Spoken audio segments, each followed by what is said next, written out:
आम्ही हिंदू आहोत, हिंदू म्हणून आम्ही मुंबईचा महापौर निवडण्याचा आम्हाला अधिकार आहे, आणि मग तो कोणी असो, कोणी असो, आणि मुंबईचा महापौर हा मराठीच असणार.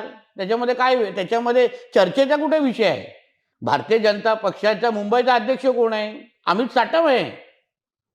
मुख्यमंत्री कोण आहे? देवेंद्र फडणवीस साहेब आहेत. म्हणून आम्हाला तुम्ही मराठीचे आम्हाला सर्टिफिकेट देऊ नका.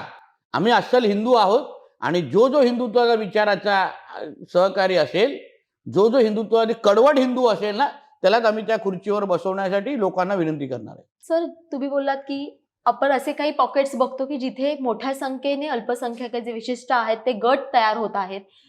जेव्हा जेव्हा झोपडपट्टी पुनर्विकास प्रकल्प हाती घेतले जातात त्यावेळेस पहिल्यांदा विरोध करणारा मुंबईमध्ये ठाकरे गट असतो. धारावी पुनर्विकास पण आपण बघतो आहेत की लोकांची दिशाभूल केली जाते.